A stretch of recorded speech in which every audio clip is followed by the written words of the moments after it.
C'est l'heure. Bienvenue à Morija. C'est l'heure. Bienvenue à Morija.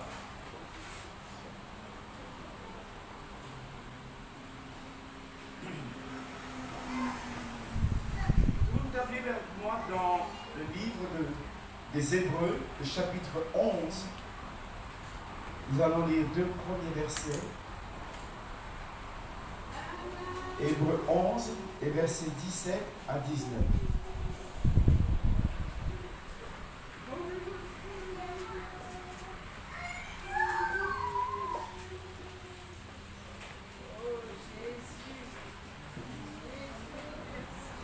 Welcome.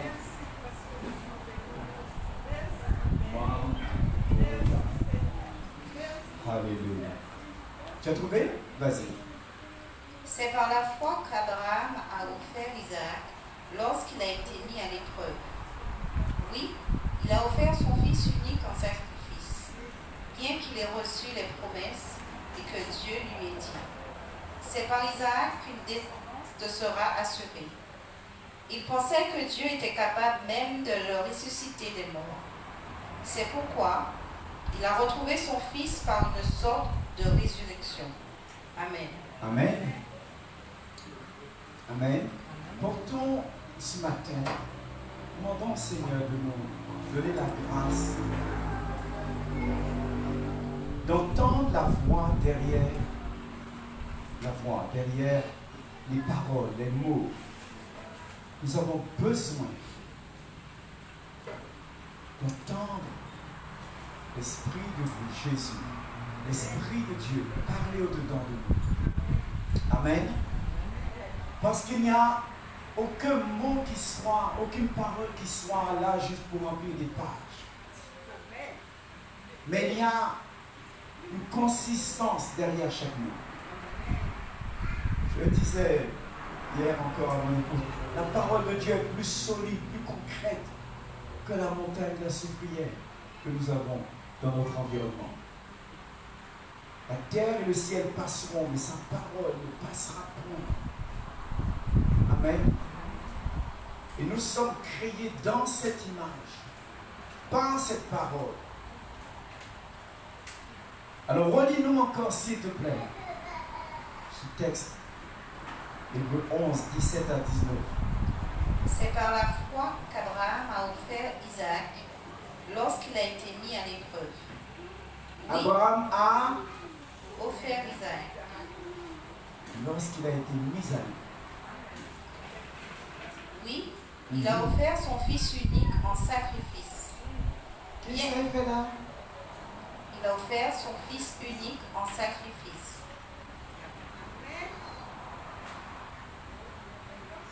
Continuons.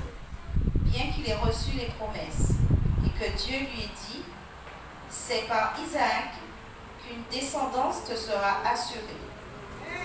Il pensait que Dieu était capable même de le ressusciter des morts. C'est pourquoi il a retrouvé son fils par une sorte de résurrection. Alléluia. Alléluia. Nous sommes en 2023 et cette histoire intervient. Il y a combien d'années pour dire? Plusieurs milliers d'années avant notre ère. Plusieurs milliers d'années. Et cette parole n'a rien perdu de sa valeur, de sa force, de son contenu pour chacun d'entre nous. C'est l'Esprit de Dieu lui-même qui rappelle au souvenir des croyants, des disciples que nous sommes, des choses qui se sont produites hier, mais qui continuent de nous parler et de nous inspirer. Et j'ai entendu quelqu'un dire que nous pouvons nous voir au travers des Écritures.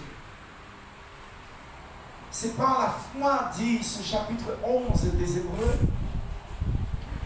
à cause d'elle, au verset 2, que les anciens ont reçu un témoignage favorable. Et qui c'est qui a besoin ici ce matin d'un témoignage favorable auprès de Dieu pour lui-même? Il n'y a que 2 ou 3 personnes. Ok, je suis dans le lot. Mais il me semble urgent que la maison Feu du Réveil a besoin de témoignages favorables. Et le témoignage, c'est Dieu qui va le rendre à notre sujet. Ce n'est pas moi qui vais frapper la poitrine et comme dire, c'est moi ramené, c'est moi qui en tête. Non, c'est Dieu qui, d'une manière ou d'une autre, atteste l'authenticité de notre témoignage. Amen. Donc, qu'il soit allé chercher si loin, nous voulons dire, Seigneur, regarde en moi. Et s'il y a lieu de réparer, répare. Amen. Donne-moi de comprendre ce que je dois faire aujourd'hui pour obtenir un témoignage favorable. Amen. Regardons également des versets. Alors, d'ailleurs, j'avais prévu qu'on le lise. Mais enfin, on passera, puisque je ne pense pas que j'ai toute la journée.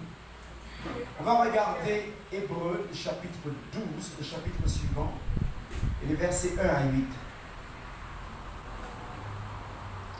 Nous donc aussi, puisque nous sommes entourés d'une si grande nuée de témoins, rejetons tout fardeau et le péché qui nous enveloppe si facilement, et courons avec persévérance l'épreuve qui nous est proposée. Faisons-le en gardant les regards sur Jésus, qui fait naître la loi et la mène à la perfection. En échange de la joie qui lui était réservée, il a souffert la croix en méprisant la honte qui s'y attachait et s'est assis à la droite du trône de Dieu. Pensez en effet à celui qui a supporté une telle opposition contre lui de la part des pécheurs, afin de ne pas vous laisser abattre par le découragement. Vous n'avez pas encore résisté jusqu'au sang dans votre combat contre le péché, et vous avez oublié l'encouragement qui vous est adressé comme des fils. Mon fils, ne méprise pas la correction du Seigneur et ne perds pas courage lorsqu'il te reprend. En effet, le Seigneur corrige celui qu'il aime et il punit tous ceux qu'il reconnaît comme ses fils. Supportez la correction. C'est comme des fils que Dieu vous traite. Quel est le fils qu'un père ne corrige pas? Mais si vous êtes dispensés de la correction à laquelle tous ont part, c'est donc que vous n'êtes des enfants éligibles et légitimes et non des fils. D'ailleurs, puisque nos pères terrestres nous ont corrigés et que nous les avons respectés, nous devons, nous, pas d'autant plus, nous soumettre à notre Père céleste pour avoir la vie. Amen. Amen. Le verset 8. Amen. Alléluia. Je voudrais encore vous soumettre un autre texte en lien direct avec celui-ci. Et après, nous allons essayer de plonger dans ces paroles du Seigneur. Regardez avec moi Romains, le chapitre 12. Romains, le chapitre 12, les versets 1 et 2.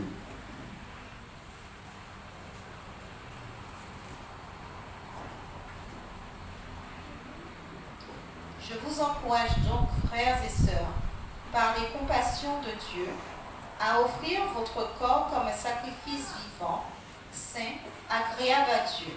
Ce sera de votre part un culte raisonnable. Ne vous conformez pas au monde actuel, mais soyez transformés par le renouvellement de l'intelligence, afin de discerner quelle est la volonté de Dieu, ce qui est bon, agréable et parfait. Amen. Amen. Est-ce qu'une personne a bien entendu l'instruction qu'il donnait ici? Oui? Oh, j'entends. Amen. Tu peux nous le relire, s'il te plaît, ma bien-aimée? Je vous encourage donc, Quelques-uns d'entre Frères et sœurs, Les versets 1 et 2. je vous encourage donc, frères et sœurs, par les compassions de Dieu, à offrir votre corps comme un sacrifice vivant, saint, agréable à Dieu. Ce sera de votre part un culte raisonnable. Verset 2. Ne vous conformez pas au monde actuel, mais soyez transformés par le renouvellement de l'intelligence afin de discerner quelle est la volonté de Dieu, ce qui est bon, agréable et parfait. Amen. Nous avons lu tout à l'heure le témoignage en 3 versets de notre Père dans la foi, Abraham, qui à un moment donné de son parcours avec Dieu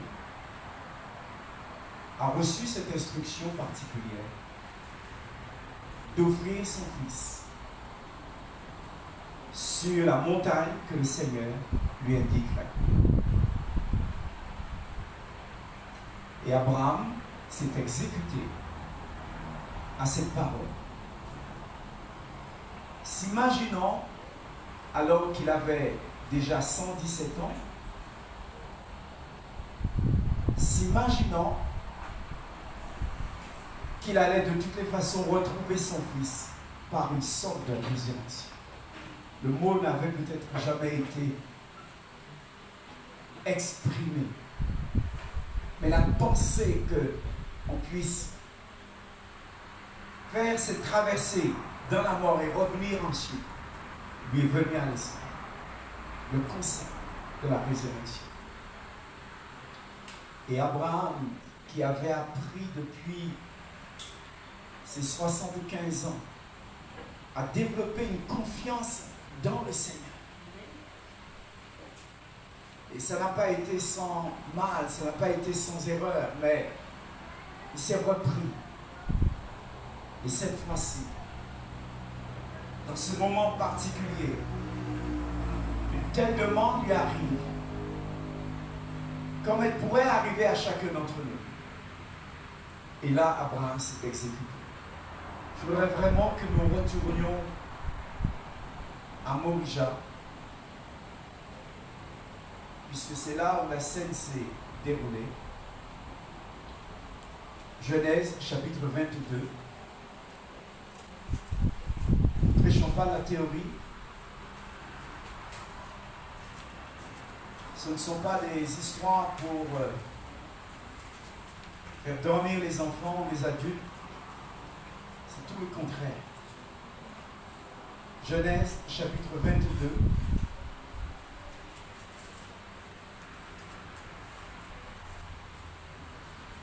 Nous lisons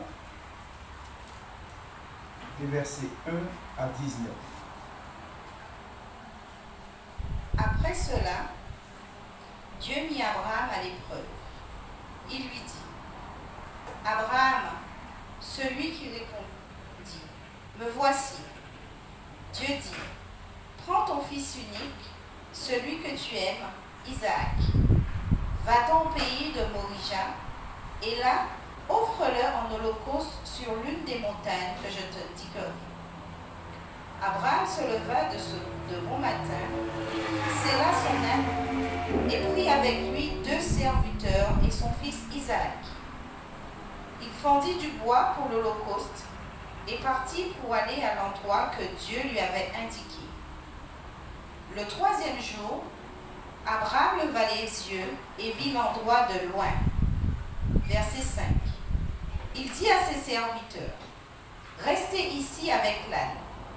Le jeune homme et moi, nous irons jusqu'à là-bas pour adorer, puis nous reviendrons vers vous. » Abraham prit le bois pour l'holocauste, le chargea sur son fils Isaac et porta lui-même le feu et le couteau. Ils marchèrent tous les deux ensemble. Alors, Isaac s'adressa à son père Abraham en disant, « Mon père, il répondit, « Me voici mon fils. » Isaac reprit, « Voici le feu et le bois. Mais où se trouve l'agneau pour l'holocauste » Abraham répondit, « Mon fils, Dieu pourvoira lui-même à l'agneau pour l'Holocauste. Et ils continuèrent à marcher tous les deux ensemble. Lorsqu'ils furent arrivés à l'endroit que Dieu lui avait indiqué, Abraham y conduisit un autel et rangea le bois. Il attacha son fils Isaac et le mit sur l'autel par-dessus le bois. Verset 10. Puis Abraham tendit la main et prit le couteau pour égorger son fils. Alors, l'ange de l'Éternel l'appela depuis le ciel et dit : Abraham, Abraham. Il répondit : Me voici. L'ange dit : Ne porte pas la main sur l'enfant et ne lui fais rien, car je sais maintenant que tu crains Dieu et que tu ne m'as pas refusé ton fils unique. Abraham leva les yeux et vit derrière lui un bélier retenu par des cornes dans un buisson. Il alla prendre le bélier et l'offrit en holocauste à la place de son fils. Abraham donna à cet endroit le nom de Yahvé-Jireh. C'est pourquoi l'on dit aujourd'hui : à la montagne de l'Éternel, il sera pourvu. Verset 15. L'ange de l'Éternel appela une deuxième fois Abraham depuis le ciel. Il dit : Je le jure par moi-même, déclaration de l'Éternel, parce que tu as fait cela et que tu n'as pas refusé ton fils unique, je te bénirai et je multiplierai ta descendance. Elle sera aussi nombreuse que les étoiles du ciel, pareille au sable qui est au bord de la mer. De plus, ta descendance possédera les villes de ses ennemis. Toutes les nations de la terre seront bénies en ta descendance parce que tu m'as obéi. Abraham retourna vers ses serviteurs. Ils se levèrent et repartirent ensemble à Beer-Sheba. En effet, Abraham habite à Beer-Sheba. Amen. Amen. Amen. Nous sommes à feu du réveil avec une mission, un ordre de mission qui nous engage à porter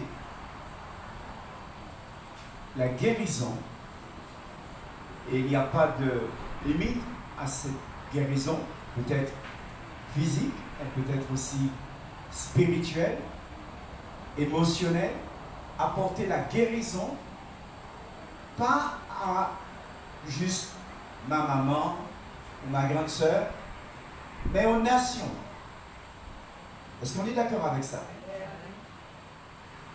Et nous avons ici l'exemple d'un homme de foi, un homme qui, sans doute comme nous, a été élevé d'une manière traditionnelle, avec certaines pratiques religieuses qui étaient probablement pas toujours en accord avec la pensée de Dieu. Mais à un moment donné dans sa vie, et à quel âge? 75 ans, il y a un appel pressant de Dieu qui retentit en lui. Et cet homme ne résiste pas. Il quitte sa nation, il quitte sa famille, il quitte son territoire pour se diriger dans le pays que Dieu lui montrerait. Et alors, il y a une promesse qui lui est faite, à son âge avancé de 75 ans, qu'il aura une postérité et que les nations de la terre seront bénies au travers de lui. Amen. Ce qui paraissait absolument impossible quelque part humainement. Mais cette promesse ne venait pas de n'importe qui, ne venait pas d'un de ses concitoyens à l'époque. Elle ne venait pas de son père, malgré toute l'affection de Terah pour Abraham. Elle venait, ou de son épouse, elle venait de son Créateur. Amen.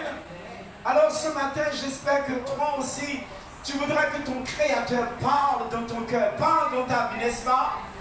Et qui te donne des mots qui vont sans doute remettre ta vie sur le rail. Alléluia. En sorte que tu n'aies pas un visage à l'extérieur et au-dedans de toi des larmes qui ne cessent de couler. Amen. Des déceptions de toute nature. Abraham s'est donc levé et il s'est mis en route. Alléluia. Et chemin faisant, Abraham a appris à connaître ce Dieu qu'il avait appelé. Il est même entré dans une alliance de sang avec Dieu. Parce que c'était une tradition à l'époque qu'on offre des sacrifices sur des autels que les hommes érigeaient en l'honneur de certaines divinités selon qu'ils croyaient. Il a été, pour ainsi dire, connecté dans cette union sacrée avec Dieu qui était plus fort que tout autre lien humain.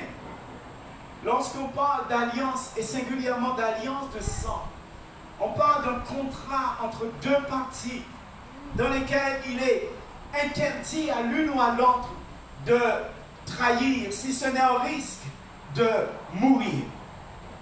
Celui qui trahit les termes de l'alliance s'expose lui-même à la mort. Donc Dieu s'est mis au niveau d'Abraham.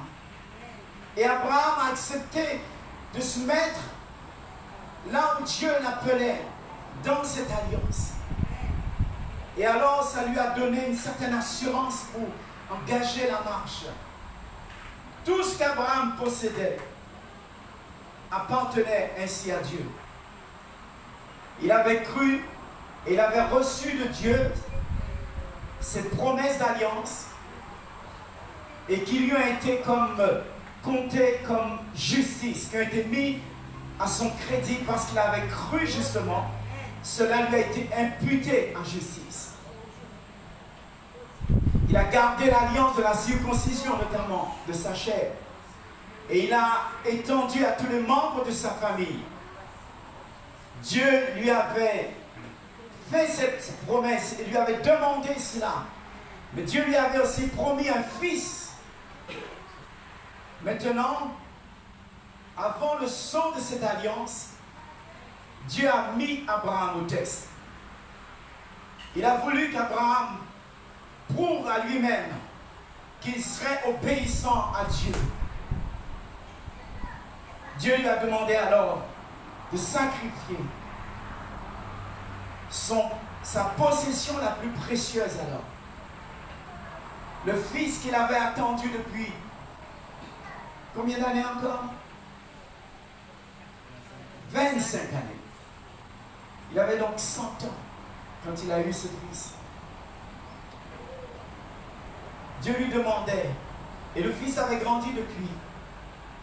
Abraham l'avait vu et s'était réjoui, et certainement il faisait l'objet de la curiosité, mais aussi d'interpellation au cœur de tous les gens qui le voyaient vivre. Et tout ça, ces nombreux employés, Abraham, à un moment donné, son neveu qu'il avait accompagné quand il avait quitté le territoire où il habitait jadis, il avait dû engager un combat en faveur de son neveu pour le libérer justement d'une situation où il avait été fait captif. Abraham a su armer 300 personnes de sa maison, 300 parmi ses employés, pour aller combattre avec cette coalition de rois qui s'étaient emparés des habitants de Sodome et Gomorrhe, où habitait son neveu. 300 employés, c'est vous dire la position que cet homme avait atteint, la bénédiction que Dieu lui avait donnée, c'était certes manifesté d'une manière concrète. Je ne voudrais pas revenir sur certains épisodes de sa marche, mais il en était là, il n'était pas parti du territoire en Mésopotamie avec autant de personnel, mais le long du chemin, la bénédiction de l'Éternel qui enrichit et n'est suivie d'aucun chagrin avait fait la différence dans sa vie. Amen. Alléluia. Et le cœur d'Abraham n'a pas été attaché simplement aux choses, aux biens, aux possessions qu'il recevait. Son cœur était de plus en plus attaché à Dieu. Et pourquoi est-ce qu'à un moment donné, Dieu estime nécessaire de lui faire une telle demande de plus. Alléluia. Un jour, Dieu appelle Abraham et il répond, me voici. Prends ton fils unique, Isaac, celui que tu aimes, et va dans la région de Morija et offre-le-moi en sacrifice, comme une offrande consacrée par le feu, sur l'une des montagnes que je te montrerai. C'est le verset 2 de Genèse, le chapitre 22 que nous venons de lire.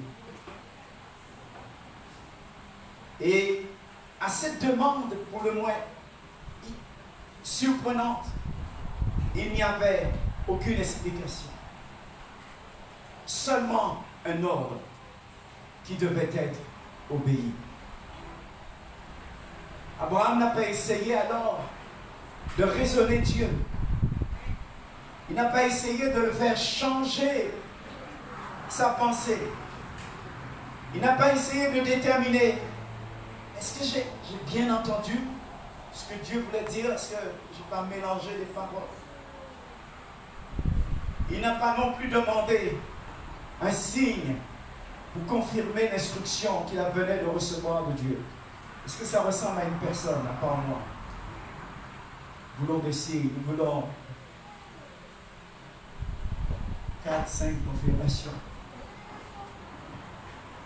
Au travers de la foi et une loyauté à Dieu, une assurance que Dieu allait lui-même faire ressortir, Abraham a obéi. Et tout le matin, il s'est levé, couper le bois pour faire ce sacrifice qui devait être consumé par le feu. Il a attelé son âne, choisi 2 de ses employés, ainsi que son fils Isaac, et direction vers l'endroit que Dieu lui a dit d'aller. Alléluia.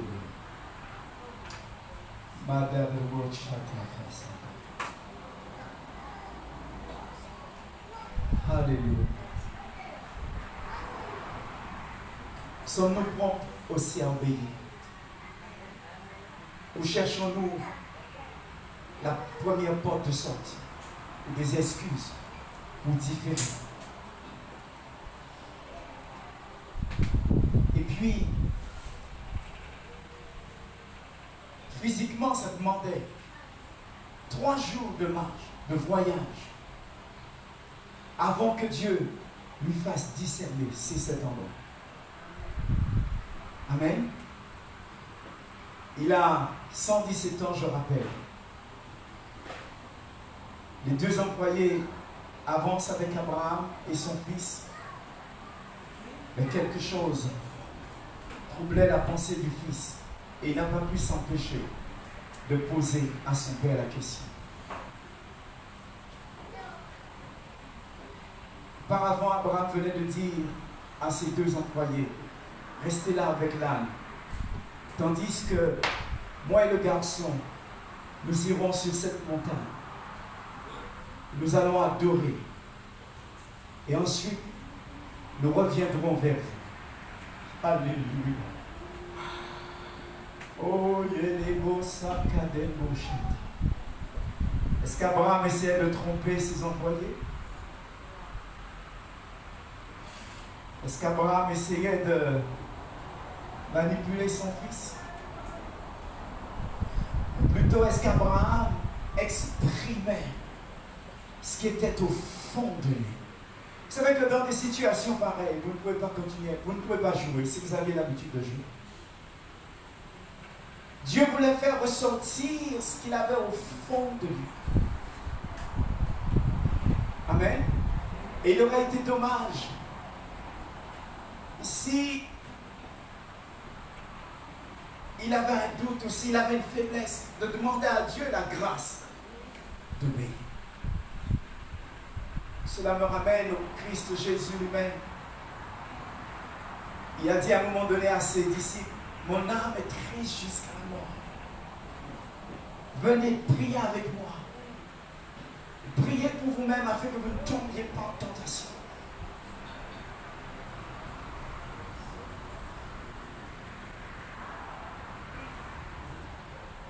Restez ici. Moi et le garçon, nous irons sur la montagne que Dieu m'a montrée. Et nous allons adorer. Et nous reviendrons.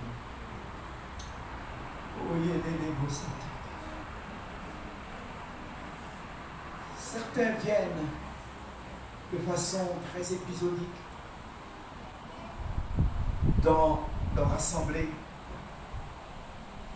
essayant de s'exposer le moins possible à une demande de la part du Seigneur, de ses serviteurs,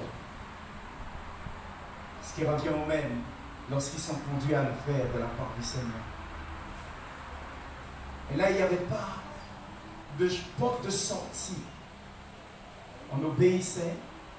Abraham devait obéir ou il se démissionnait par rapport au plan de Dieu. Et en exprimant cela à ses serviteurs, il montrait aussi là où était sa foi. Et pour bien souligner la chose, l'Écriture continue de nous dire, Abraham n'a pas varié dans sa foi. Il s'est tenu à la promesse de l'alliance qu'il avait avec Dieu. Une promesse qui faisait de sa postérité un sujet de bénédiction où il allait être avec sa famille, avec sa postérité, une bénédiction pour toutes les nations de la terre. Et maintenant qu'il n'avait que ce seul fils, ce fils unique, Dieu lui demande, lui place cette demande particulière. Je ne sais pas ce que Dieu demande à chacun d'entre nous, mais il y a quelque part, j'en suis convaincu, Dieu attend de nous quelque chose. Amen. Et nous allons devoir y répondre parce que la mission nous attend, les nations nous attendent. Comme les nations attendaient la bénédiction qui allait être répandue sur eux au travers de la postérité d'Abraham. Et bien que dans l'obéissance, il était prêt, Abraham, à sacrifier s'il le fallait, le fils au travers duquel Dieu lui avait promis de faire de lui le père de plusieurs nations. Abraham n'a pas laissé tomber sa promesse. Mais par la foi, il a dit à ses serviteurs, nous allons adorer et nous reviendrons. Magadodo Sikandaba. Quel langage parlons-nous lorsque nous sommes mis à l'épreuve? Cherchons-nous à attirer la pitié sur nous lorsque nous sommes réellement interpellés par le Seigneur à faire quelque chose, à avoir une démarche, ou qu'une situation nous est survenue que nous n'aurions pas souhaité, que nous n'attendions pas, et qui nous mène à la l'aise. Quel est notre langage? Quel est notre discours? Et ce discours de foi, est-ce une parole par laquelle nous entrevoyons la victoire, ou est-ce au contraire une partie de pitié de soi que nous proposons à chacun de ceux que nous rencontrons et qui nous dit qu'en fait, qui j'en s'arrête pour nous? Ah, soufflez ça. Et on commence alors la litanie. Quelle est la meilleure? Abraham a placé sur la montagne le bois pour l'offrande qu'il allait consumer par le feu. Et offrant Isaac. Et il a pris le bois, il a placé sur Isaac. Et lui, il a pris le couteau, ainsi que le feu. Et pendant qu'il marchait, il entend va entendre peut-être la respiration de son fils, je le sais. Mais il entend papa, papa. Et Abraham répondit, mon fils, qu'y a-t-il? Le feu et le bois sont là. Isaac dit, mais où est l'agneau pour le sacrifice qui doit être consumé?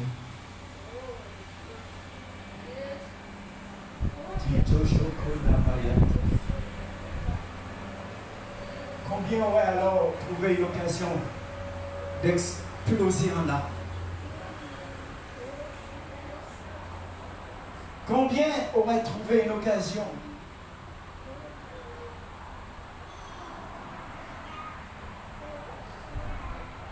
de pointer un doigt vers son Dieu, son Créateur?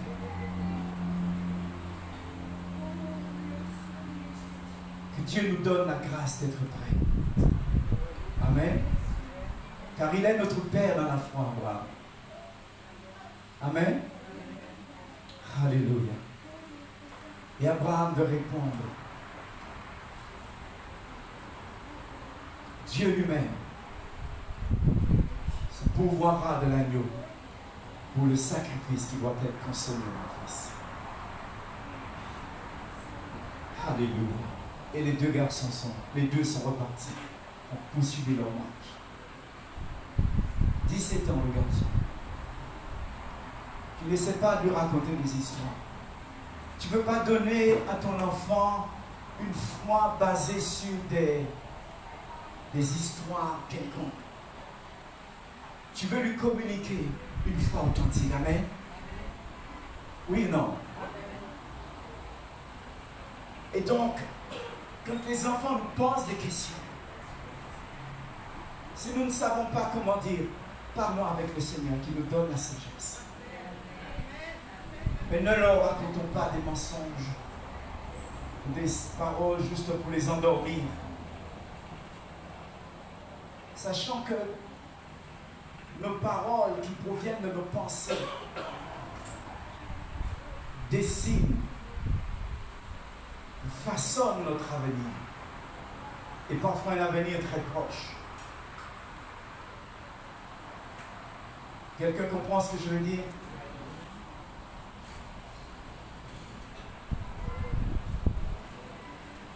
Une fois encore, la foi d'Abraham n'a pas varié.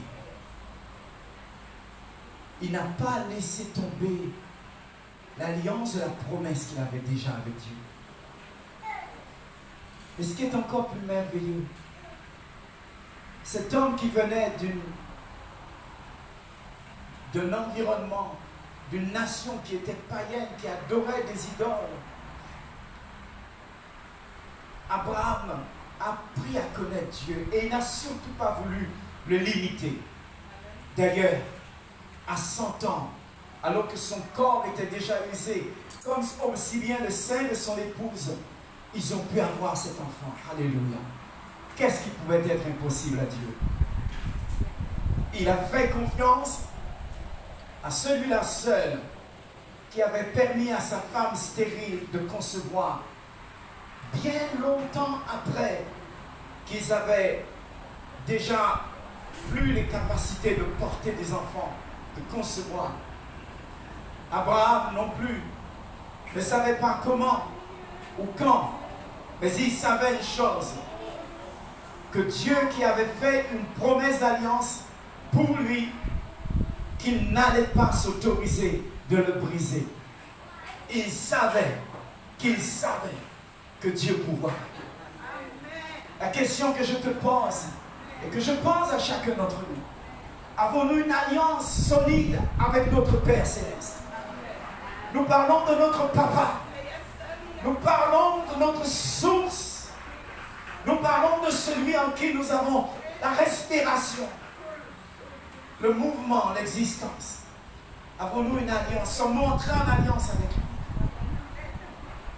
Quand ils ont atteint l'endroit où Dieu avait dit qu'il devrait ainsi rendre, Abraham a construit l'autel, il a placé le bois, et étrangement, il a lié son fils. étrangement, non, délibérément, de manière soumise. Il a lié et il a placé sur l'autel. Isaac, depuis quelques années, avait appris à connaître son père et il savait que c'était un homme droit. Un homme qui faisait ce qu'il dit et qui disait ce qu'il faisait. Un homme qui n'avait pas deux paroles. Et donc, le garçon qui s'était posé auparavant la question s'est laissé faire. Je ne sais pas si c'est plus lui ou Abraham qui était mis au test. Probablement les deux. Mais je sais une chose, c'est que nous sommes entrés dans une saison déterminante pour chacun d'entre nous et pour le ministère dans son ensemble, où nous allons devoir répondre à notre Dieu d'une manière précise. J'ai entendu au début notre sœur prier pour que Dieu guide ses serviteurs. Ça veut dire quoi? Que Dieu passe par le canal des hommes pour nous donner des instructions qui peuvent paraître pour le moins décalées. Mais mes amis, soyons attentifs et discernons la voie et reconnaissons que Dieu est au contrôle de toutes choses. Alléluia.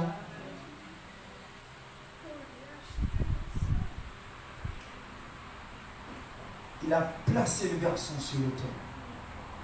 Un jeune homme de 17 ans. Un senior, un vieillard, diront certains, de 117 ans.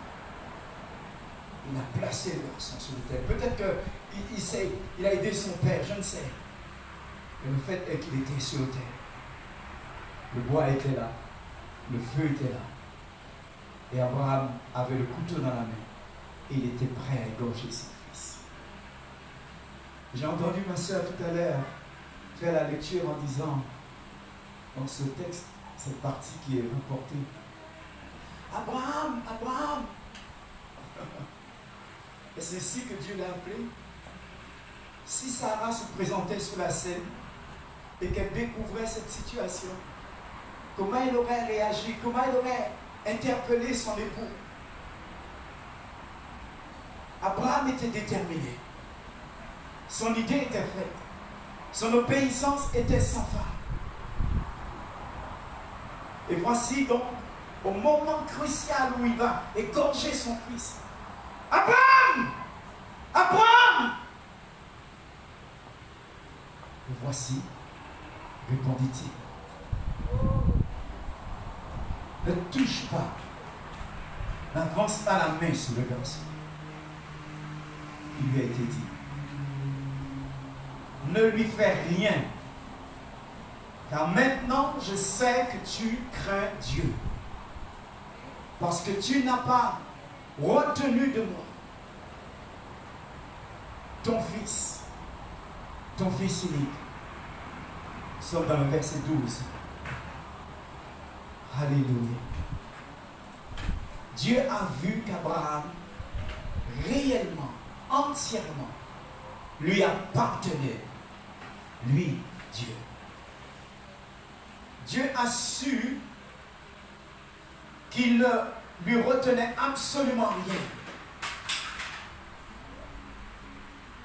Il avait la totalité, totalement et sans aucune réserve, soumis tout ce qu'il avait à son Dieu. Ah, je dis que Abraham, qui est notre père, le père de la foi, dont nous sommes supposés marcher dans les traces, avait tout livré à Dieu. Tout. Tout. Quand on a un peu, on se dit, le dernier sou qui me reste, je donne. Mais quand on a les comptes qui abondent, quand on a une situation qui fasse envie, est-ce qu'on est toujours dans cet état d'esprit de donner tout? Quand ce que nous avons paraît bien faible par rapport à nos besoins et que les besoins sont plus urgents même le jour qui s'est levé, nous semble-t-il. Sommes-nous prêts à tout donner? Sommes-nous prêts à tout donner? Alléluia. Tout ce que Abraham était et tout ce qu'il possédait appartenait à 100% à Dieu. Quelqu'un m'a dit à peu près il y a quelques jours de cela, quelques semaines de cela, une parole à peu près identique. Il est écrit, la terre est au Seigneur et tout ce qu'elle en fait. Et si la terre est au Seigneur et tout ce qu'elle renferme, cette parole est vraie, alors le lieu dans lequel nous sommes, le lieu dans lequel tu te tiens, appartient au Seigneur. Amen. Nous oublions cela très facilement, mes amis. Et c'est alors que nous commençons à multiplier les erreurs. Faire des choix qui sont en dehors ou à côté de ce que Dieu voudrait.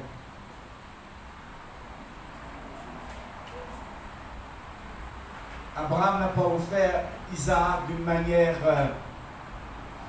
comment dirais-je, avec murmure ou d'une manière chiche, on dit plutôt.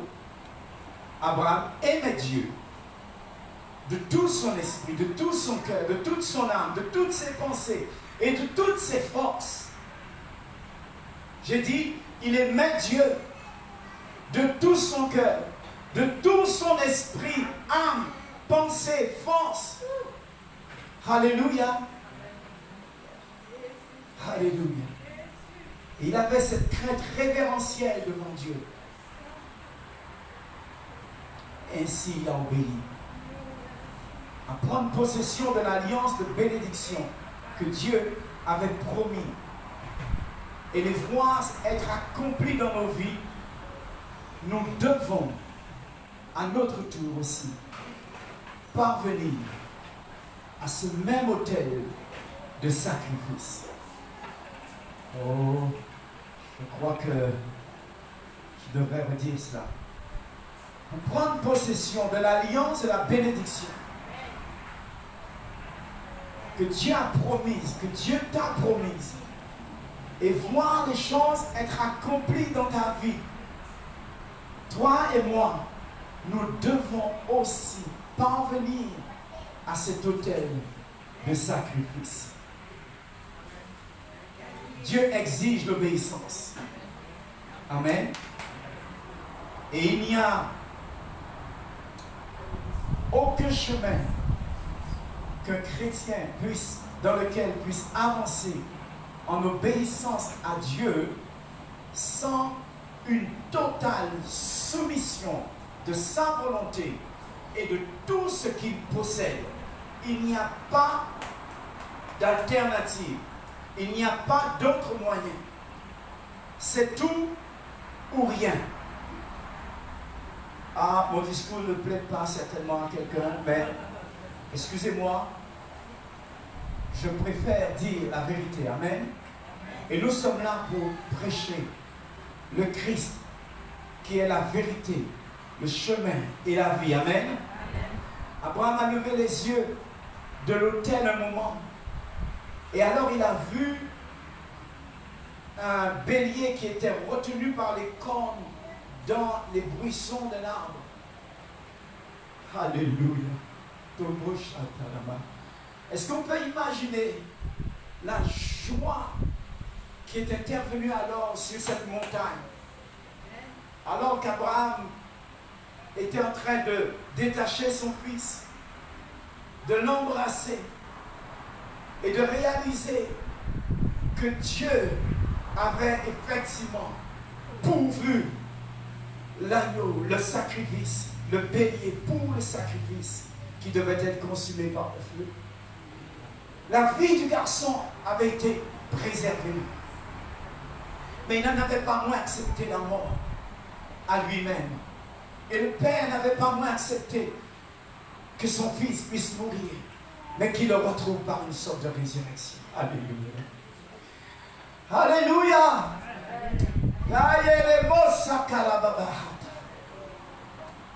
Alléluia. Et alors là, ils ont adoré Dieu. N'est-ce pas vrai? Alléluia. Et comme ils ont adoré Dieu, réellement, là, la voix de l'Éternel, à nouveau, a retenti. Je le jure par moi-même, déclare le Seigneur, parce que tu as fait cela, et que tu n'as pas retenu ton fils. Tu n'as pas cherché à l'œuvre. Hein? Ton fils unique. Absolument, sûrement, je te bénirai. Et je ferai que tes descendants soient aussi nombreux que les étoiles dans le ciel et que la poussière, le sable, les grains de sable au bord de la plage, sur le bord des mers. Alléluia. Tes descendants prendront la possession des villes de leurs ennemis. Alléluia. Et au travers de ta postérité, toutes les nations de la terre seront bénies parce que tu m'as obéi. Alléluia. Alléluia. Là, l'alliance prend un autre poids, mes amis. Et c'est dans cette trace que toi et moi nous entrons ce matin. C'est dans cette lignée que nous sommes aujourd'hui. Et nous avons là un exemple extraordinaire. Nous avons certes celui du Christ, Jésus lui-même, l'agneau de Dieu par excellence, qui est venu au temps marqué. Il est venu enveloppé dans le rouleau du livre écrit. Et il s'est donné. Toi et moi aujourd'hui, nous marchons sur ces traces. Nous marchons sur ces traces. Alléluia. Je voudrais que nous relisions Romains 12.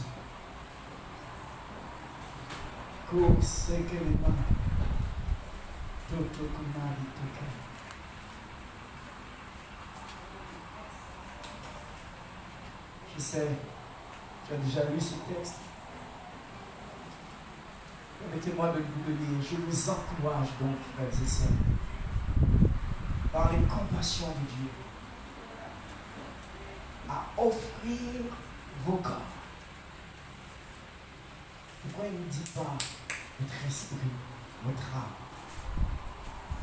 Parce que vous les avez déjà donnés. Mais offrez vos corps comme un sacrifice vivant. Cette fois-ci, ce n'est pas un sacrifice qu'on va consumer par le feu, mais c'est un sacrifice. Ça veut dire qu'il va falloir tenir sur la longueur. Ah, tu n'es pas d'accord avec moi? Il va falloir tenir sur la durée. Un sacrifice vivant, saint, agréable à Dieu. Et ce sera de ta part, de notre part, un culte raisonnable. N'essayons pas d'entrer dans le système de ce monde actuel qui nous propose monts et merveilles, le jour comme la nuit. En veux-tu, en voilà. C'est en promotion, tu peux l'avoir pour rien. Non, ne nous conformons pas à ce monde actuel. Mais soyons transfigurés, transformés par un renouvellement qui commence de l'intérieur et non de l'extérieur. Le renouvellement de notre intelligence, afin que nous discernions quelle est la volonté de Dieu. Et si nous avons connu la volonté de Dieu à un certain niveau, celle qui est bonne, Dieu nous invite à aller plus loin. Nous devons connaître aussi celle qui est agréable à Dieu. Et nous devons connaître de façon ultime la volonté parfaite de Dieu. Est-ce qu'il y a un candidat pour cela ce matin? Est-ce qu'il y a des gens qui sont prêts à suivre le Maître jusque-là? Nous avons un homme, je ne sais pas quelle était la grandeur de son assemblée. La Bible ne parle pas de réunions publiques qu'il pouvait avoir avec tel ou tel.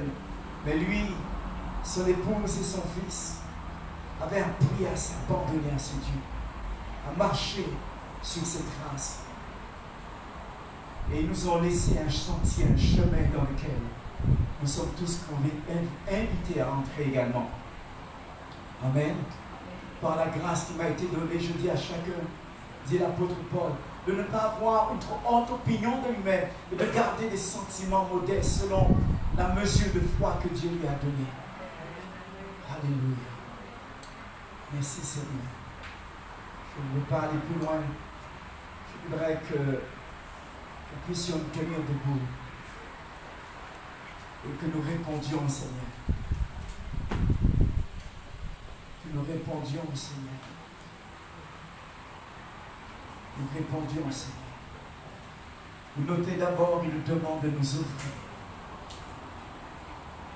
Nous ne pouvons pas connaître la deuxième étape qui consisterait à être transfiguré, transformé en la même image que le Seigneur, si d'abord nous ne nous sommes pas donnés. Offrons-nous. Pas un sacrifice mort, mais un sacrifice vivant. Offrons nos corps. Est-ce que je peux me lever chaque matin et dire, Seigneur, voici ton sacrifice qui te dit bonjour, qui lève les mains pour te rendre honneur et gloire et te dire, je suis à ton service. Quel bonheur pour moi d'être à ton service, exclusivement à ton service. Je suis ta propriété. Je sais que tu as pour moi de plus grandes et de précieuses promesses. Mais donne-moi aujourd'hui la grâce d'être 100% livré à toi. Afin que je puisse expérimenter, connaître ta volonté. Oui, je veux la connaître. Ta volonté qui est bonne, mais aussi celle qui est agréable à toi. Je veux que ma vie te soit agréable. Non, je veux aussi connaître ta volonté parfaite. Élève ta voix, je t'en prie. Prie pour toi-même parce que et tout mon chant. Au bébé liant, tu sois la ramda.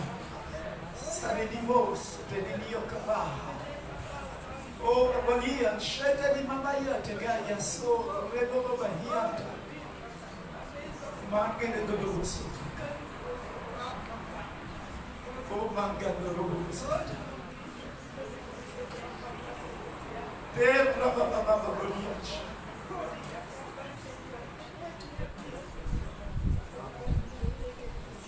Mago de lima, tu roshi.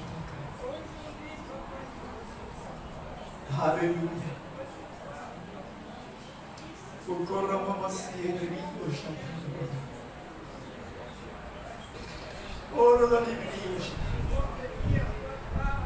Aide-nous, Seigneur. Chacun d'entre nous qui entend le son de ma voix, qui entend cette instruction formelle et sans fait, sans artifice, tu adresses à chacun d'entre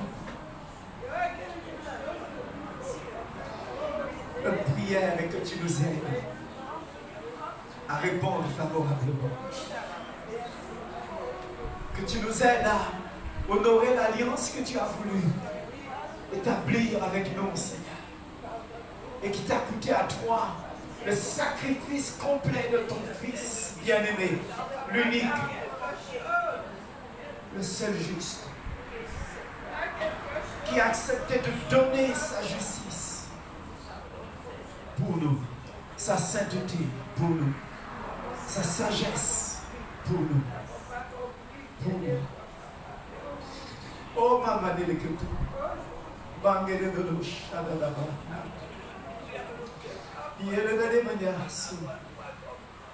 Seigneur, tu es capable de transformer nos vies. Rien n'est impossible à toi. Est-ce que nous pourrions, dans nos rêves les plus grands, les plus extraordinaires, désirer pour nous-mêmes Certainement, tu veux infiniment plus pour chacun d'entre nous. C'est pour toi,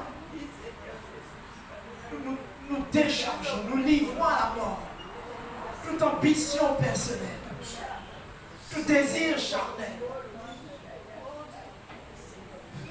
tout appétit pour ce monde. Nous livrons sur l'autel de Dieu tout ce qui nous avait retenu jusqu'à maintenant. Nous offrons notre corps. Souvent, nous cherchons à gérer, à ménager, comme si tu ne savais pas ce qui convient de bon pour nous. Oh, Manketo, Mandekachou, Robotega, Mandan la Bahia, Yederia Shakarababa, et Manketo tout ça.